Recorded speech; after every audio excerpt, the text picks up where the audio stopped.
much for having a dry day. My feet are already soaked, and time is 9:52. So luckily the sun is out there, so they should dry off, and I'll be walking around plenty, so that'll warm them up and dry them off as well. But that's good fun, something different. But yeah, Brits have persevered and just gone for it. One guy who went about 10 minutes ago just waded through, didn't care at all. Everyone else is still lingering at the very start, waiting for it to be bone dry, so they'll be there a while.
So I walked around the castle, which was I got in there first, well, in the first sort of group, but even then it was quite busy.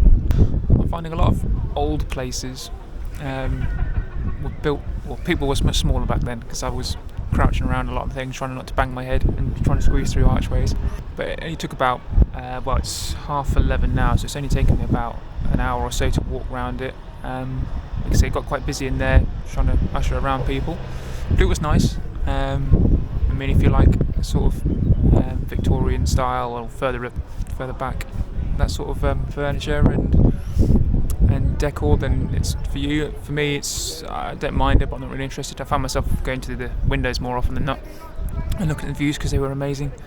There wasn't much in the way of facts. There are tour guides dotted around each room, eager to try and grab your attention and talk to you, but it was just too busy for that, and there wasn't really any plaques or anything. There was like QR codes, which are a good idea, but I don't personally like them just because it involves using your phone and stuff. I'd rather just read something on a plaque. So I haven't really learned much about the place, other than one of the windows I looked through was apparently one of the windows where they first spotted the Spanish Armada. I think it was built by the monks of St. Michel.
So yesterday has been gone and it's but a memory. Today we're back to the glorious Atlantic winds. It's not raining at least, although I think there's just a few spots falling on me as I say that. But the sun is around somewhere, making a few guest appearances every now and then. Nothing too much, but still I'll take it over what I had on Monday when it was just wet. I've just stopped the first stop of the day at Cape Cornwall. It's just a bit further along than the Land's End. It's a National Trust place, so free parking for me as I remember. And then I think I just missed my turning.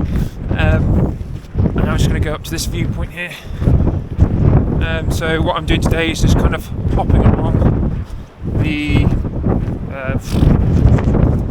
coast north from Land's End and the east to probably St Ives, and just hop along to different spots and see how I get on. Steep ascent or gentle approach.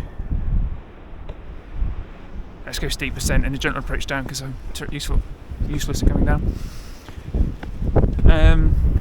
So you're hopping along various points of interest along the way, this being the first of them, and it's also the tin mine coast. There's loads of derelict tin mine buildings which seem very fascinating and interesting, so I think there's one on top of this hill at this viewpoint, so have a look at a few of them and then stop at St Ives this afternoon, this evening, maybe have a spot of lunch, tea, whatever, and see how I get on.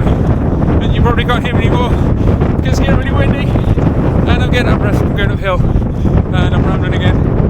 So yeah, that's today's plan. Let's see how it goes.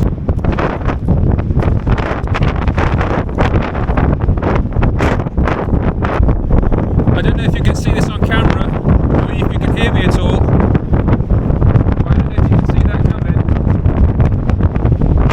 That's one of today's many rain showers, so I'm going to get out of here.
Interesting place. There's not a lot of facts here, but there is a museum just down the road, and I'm really tempted to go and have a look at that today because this is really interesting. You see all these chimneys and old sort of structures dotted around Cornwall. At least I did on the drive down here, and it's fascinating. I don't know why, but it's really interesting. So I think I might have another wander around here because there's still a lot to look at, and then go and translate that into some facts later at the museum. The only things I know is it's for mining tin, which is very profitable.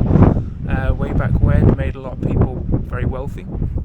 Had a byproduct of arsenic, which was used at the time, but not anymore, obviously. And that's about it.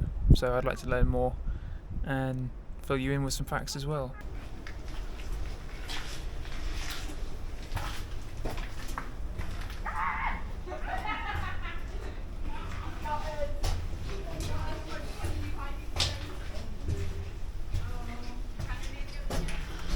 Mind your head. Oh, hello. At least I can actually stand up in this part. It's just a doorway, so I can't walk through.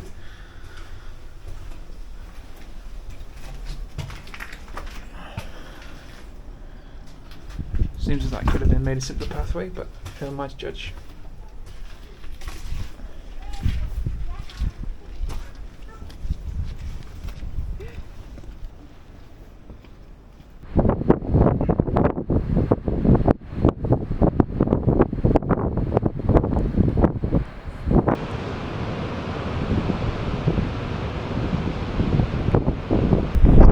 was hoping for shelter a little bit in one of these old buildings, but no, not going to happen.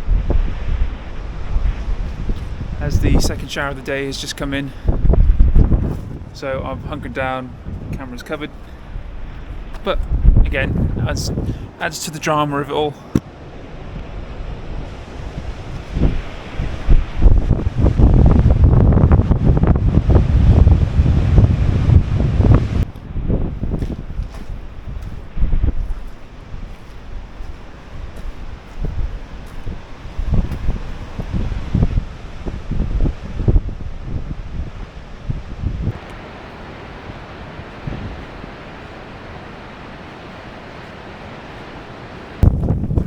Change of plan. Well, kind of. Rather than drive all the way to the museum, 11 Engine Museum, you can walk around the coastal path. So that's what I'm going to do, because it's a shorter distance, probably the same sort of time. It's still just as windy. And why not? It's mostly a nice day. The wind blows.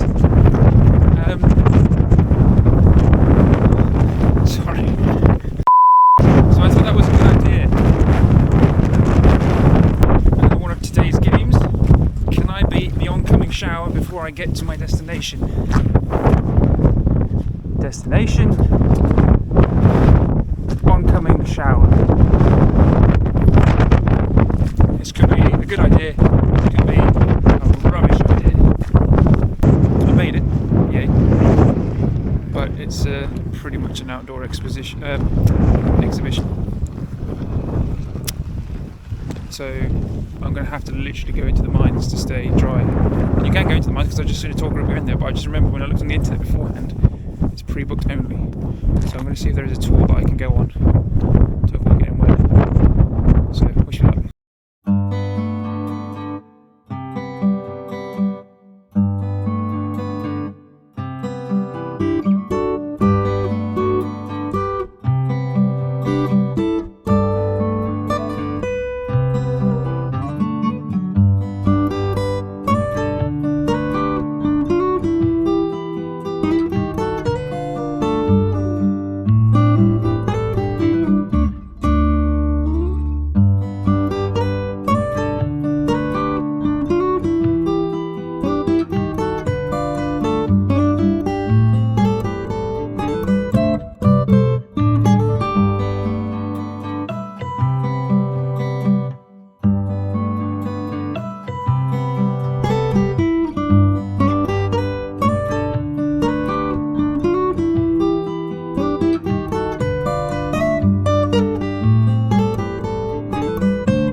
as you've seen, I managed to sneak in on a tour. The woman there was very helpful. You do have to pre-book normally, but obviously the time of year wasn't very busy, the weather's rubbish. She snuck me in, so that was very good. And it was very interesting, and it took about an hour. Again, National Trust property, so it doesn't cost me anything other than my membership, so that was good. And I'm not going to ramble on here with all the facts and figures because I'll muddle them up and there's too many to say and remember. So I'll try and put them on the screen somewhere within the various clips to make that easier, and then you can always pause to read or skip on if you're not that interested. But it was really interesting, learned a lot, and but so yeah, I won't ramble here. I'll put them as little subtitles and things in the film. So yes, but I've skipped lunch, which is a crime. So it's now 10 to 3, so I'm going to try and find some lunch somewhere or have some nibbles in the van, and then crack on to St Ives and see what I can find there.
Impression of St Ives, if I'm honest. It's very busy, so I haven't done much filming.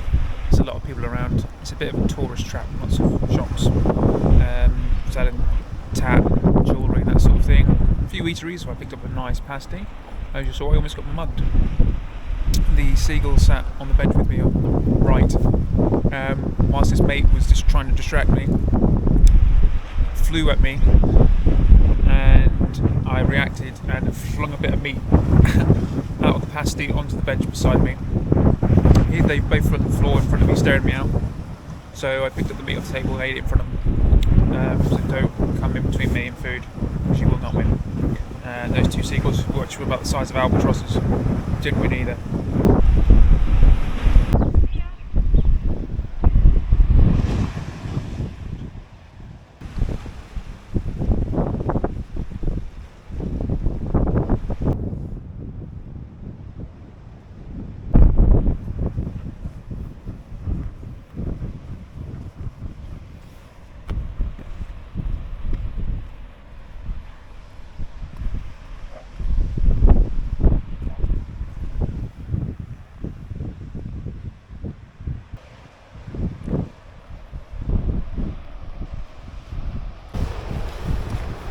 tell from what few videos I have that I'm not a big fan of the towns and the urban life.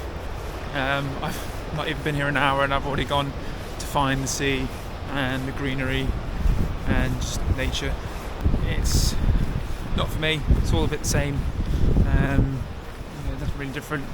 I'd rather show you something a bit more wow and a bit more inspiring than grey buildings. I mean, if there is something really cool, I'll show you in towns, because some of that sometimes is interesting and nice to see. But I mean, if you do want to see more urban stuff, or me going through towns and villages and stuff, then tell me.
Made a friend.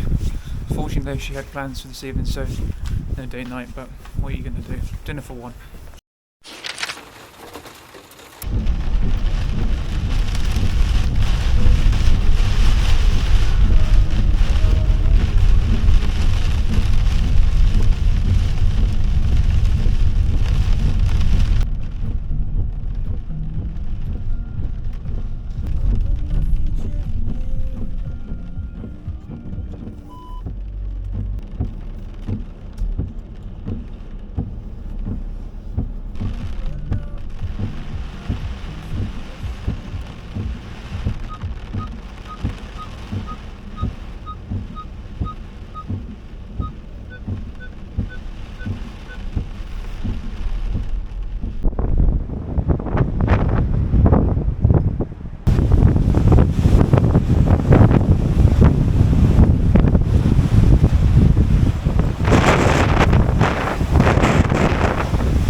Size of these waves is incredible.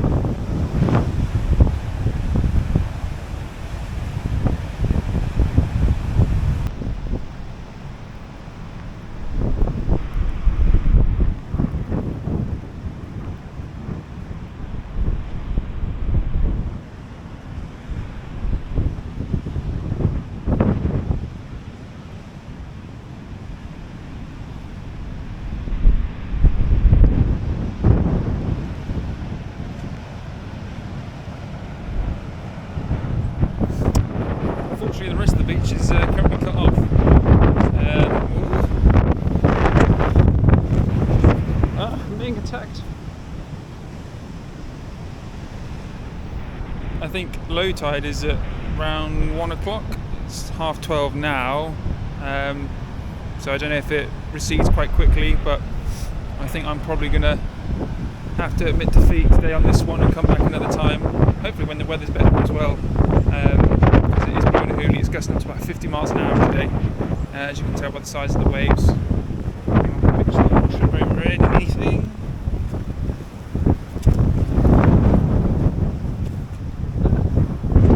I wish it's still coming.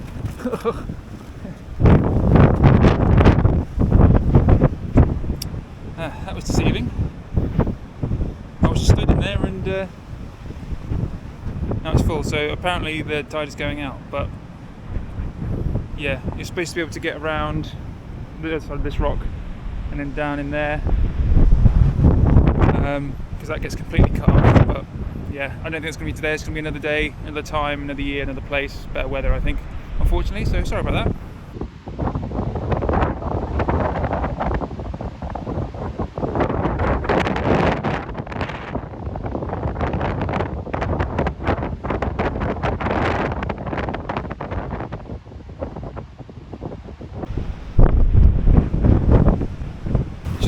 Two ladies on my way back up to the car park, all dressed in dry robes and dry bags and everything like that. I passed them and jokingly said, "Hope you're not going for a swim." They said, "Yeah, we're thinking about it." So I hope they're not. I did kind of warn them that even where you can get on the beach at the moment, it's still fast moving. It's not very deep, but still fast moving, very rough. Obviously those waves must be, I'd hazard a guess, about 20 feet tall, at least. So yeah, I hope they don't, but yeah, that's wild. The tide is supposed to be going out, but when, I don't know. Well, I'm now going to move on to Lizard.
Mother Nature is giving it her best today.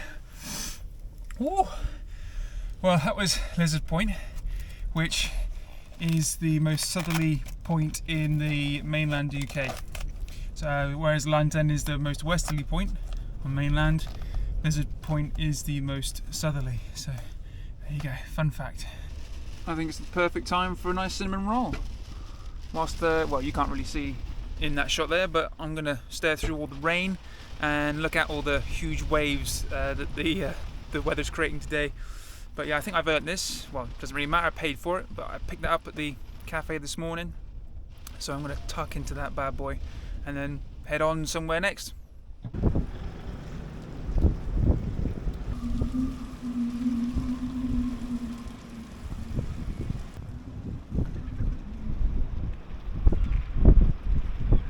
Now, I'm in Falmouth. Either way, I'm in Falmouth, that's what I'm going to call it. And compared with St Ives yesterday, this is a nice seaside town. Very clean, houses are well kept, people seem to be very proud to live here. At least the parts I've seen, which is just a seafront anyway. But it's really, really nice. Helps that the sun's out, but it wasn't when I first got here when it was absolutely throwing it down and hailing. But yeah, here I'm impressed with.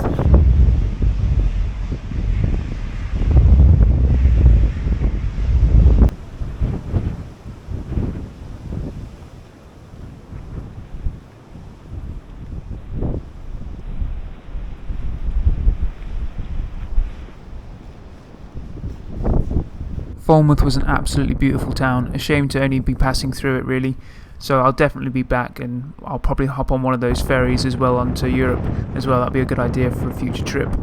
Sadly, I didn't get any more footage from this day of the trip just because time was running out and I needed to get up to Tintagel to the campsite. So I made a beeline for Portreath on the north coast and meandered my way up through the likes of Newquay and Padstow before arriving to the campsite in the evening and hunkering down for another day of adventure. But that stretch of coastline was absolutely stunning. I know I keep saying it, but it was absolutely phenomenal, so I will definitely be back. But as I said, back to the campsite and an early night ready for another day of hiking.